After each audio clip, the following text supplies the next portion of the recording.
Chapter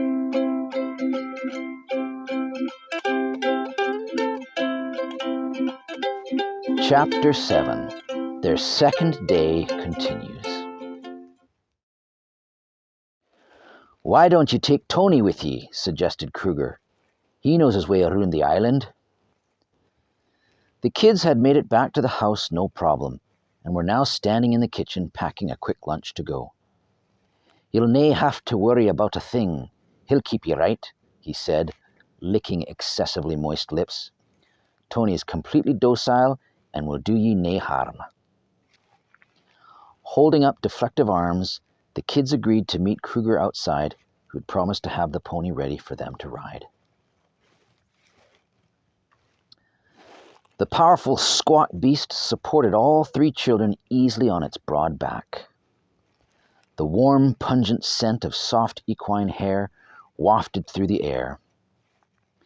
Ambling out into the countryside, the kids held on to each other while munching on tuna sandwiches. Thus, the scent of salty tuna fish also mingled in the air, making for a confusing nasal sensation. Pony and fish. Interesting combo. Tony clopped along, taking them down a dirt lane, heading to the north end of the island. Hugo had even brought his ukulele along. Mouthful of unfinished sandwich, he plunked on those 4 strings, their bright sounds floating cheerfully across the countryside. Some bored rams looked up from their business of doing nothing, watching them curiously. It was a peaceful afternoon jaunt. To describe their surroundings in more depth could get a little tedious.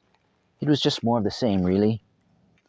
Some authors have been known to be so overly detailed that when their work is read, it's like, enough with the endless description already! Get back to the plot! Moving swiftly on. Suffice it to say, passing more fields and hills in the distance, they arrived at an ancient-looking kirk. Boom, sorted. No one seemed to be around. "Let's sneak in quietly," they dared each other, sliding off the pony's smooth back. Poor Melody slipped off wrong, landing on the ground flat on her back in a poof of dust. Tarzan helped her up while Hugo commanded Tony to stay. "Tony, I command you to stay." "Well done, Hubert." He then stashed his instrument safely nearby. Melody thanked her chivalrous young friend, steadying herself for a moment against Tony's broad rump. Then, after a quick breath, they stepped slowly together up the broadly paved steps.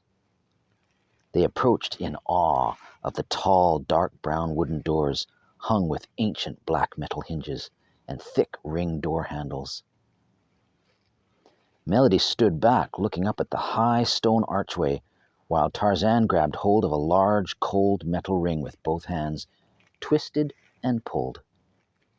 Hugo, leaning on the door at the same time, used all of his might and gave it a big shove with his shoulder. But it wouldn't budge. Tarzan looked at him in annoyance. "We're supposed to pull," he hissed. "Together, not push." Melody giggled at her brother's embarrassment. The boys tried again, this time cooperating their efforts. Hugo helped turn the heavy black handle, and together they heaved. The solid front door creaked and groaned loudly, with inconsiderate disregard to their wishes for discretion. But wide it swung open.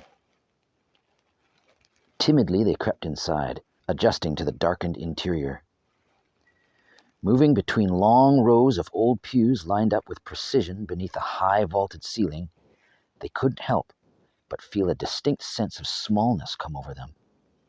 Vacant eyes stared down at them from multicolored scenes of saints sealed in stained glass. Various religious relics were held reverently on display in shallow concrete recesses off to the sides of the kirk. "Quiet!" they scolded each other as their feet scuffed along the bare stone slabs, the noises of their intrusion bouncing blatantly around in the cool, echoey chamber. Their own guilty shadows flickered sporadically along the block stone walls, lit by candelabras including a solitary candle positioned at the center of a sacred-looking table up at the front. "Fire hazard much?" Tarzan murmured, the first to step up behind the altar, ornate with intricately stitched cloth covering, and peer at the ancient leather-bound book laid open upon it. Hugo shoved in close to get a look, too. "What does it say?" he said, mystified. By the light of the orange flame, they looked down in silence at the yellowy pages. What they saw was at first incomprehensible. Frames of images spread before them. One frame in particular showed an orange tiger standing on its hind feet, throwing a snowball at the back of the head of a young, blonde-haired boy. "What the?" Tarzan blurted, quickly flipping the book over to inspect the cover. His eyes widened as he read the title out loud. "Calvin and Hobbes, The Complete Works." Melody laughed with amusement. "That's a book of comic strips," she explained, examining a tall podium. "Dad used to read those." "What, comic books?" "No, but yes, Calvin and Hobbes." While Huey and Tar looked back with interest at the humorous sketches, Melody dragged over a velvet-cushioned chair and stood on it to view the holy book resting high on the podium. "This is a Bible," she offered, carefully turning its pages. Moving her finger along some text, she found a spot and began to quote. "Genesis chapter 1, verse 1. In the beginning, God created the heavens and the earth. The earth was without form and void, and darkness was on the face of the deep, and the Spirit of God was hovering over the face of the waters. Then God said, 'Let there be light,' and there was light." Just then, an ominous-looking black-robed figure appeared silently from a side alcove. The boys jumped in fright at the sight, candle glow barely reaching eerie facial features concealed within the hood. Muffled sounds of heavy breathing could be heard. "Hello, children. Do you know who I am?" the stranger coughed raggedly. "Lord Vader," the boys ventured inaccurately. The man paused and then coughed again. "I met you down at the dock the night you'd first arrived," he corrected, producing a used cloth handkerchief from somewhere and putting it to his face for a blow. The violent sounds of his nose honking pierced the sanctity of the sanctuary like blasts of a ram's horn shofar. "Moses is my name. If you'll forgive me, I have a bit of a cold." The monk carefully folded the freshly dampened handkerchief and returned it somewhere within his holy garments. The kids looked at each other horrified, at the same time relieved to recognize who was confronting them. Moses pulled the hood back from his head. "I'm sorry if I'd frightened you," he grinned kindly. "I knew you were here because I saw Tony standing patiently outside." Noticing the Calvin and Hobbes the boys had been so busy enjoying, he pointed and said, "Would you like to borrow that? The Bible, I'm afraid," turning towards Melody, "will have to stay." Sure," said Tarzan, pleased as punches.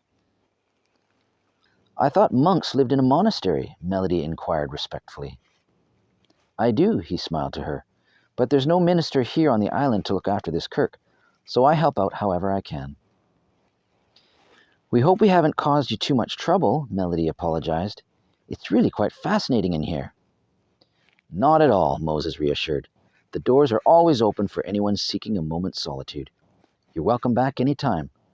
Although I'm sure you young ones would much rather explore more fun places on the island than here." Tarzan and Hugo folded up the big, hardcover book, thanked the monk for the loan, and retreated swiftly back towards the front doors. Melody also climbed down from the chair she'd been standing on, waved farewell, and followed the boys out. As the three of them made it safely past the door they'd left ajar and out into the fresh air, they smiled and laughed, shoving each other as they went. Tony lifted his head from munching on a tuft of grass. Striding down the steps without looking back, the sharp noise of another horn blast from the kirk reached their ears.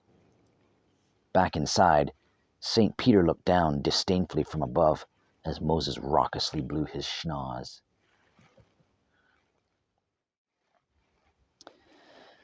"My arse hurts on this stupid pony," Hugo complained. I want to go back. Still feeling sore from her fall earlier, Melody agreed with her brother. This made Tarzan sad. He had enjoyed Melody holding on to him during the ride over, and now he was thrilled to get to sit behind and hold on to her. They had already left the eerie kirk and were now clomping along, straddled snugly together again atop Tony's back. Why can't we just take our time, guys? Gripping a little tighter around Mel's waist. Don't you want to explore more of this part of the island while we're here? The others weren't convinced. Okay, fine. Tony the pony turned around, leading them back in the direction of the hoose. Hugo struggled to hold on to the reins without dropping his retrieved uke. Tarzan made the most of it by discreetly resting his head between Melody's shoulder blades. Tar, would you mind not doing that, please? It hurts. Tarzan hadn't realized she had bruised herself when she fell earlier. Oh, sorry, he lied. I was just resting. The whole return journey, Tarzan attempted unsuccessfully to rest his head on Mel's back without her being aware. Tar, would you please stop doing that? Thank you. Oh, sorry. Tar, stop it. Sorry. Tar, yep, got it.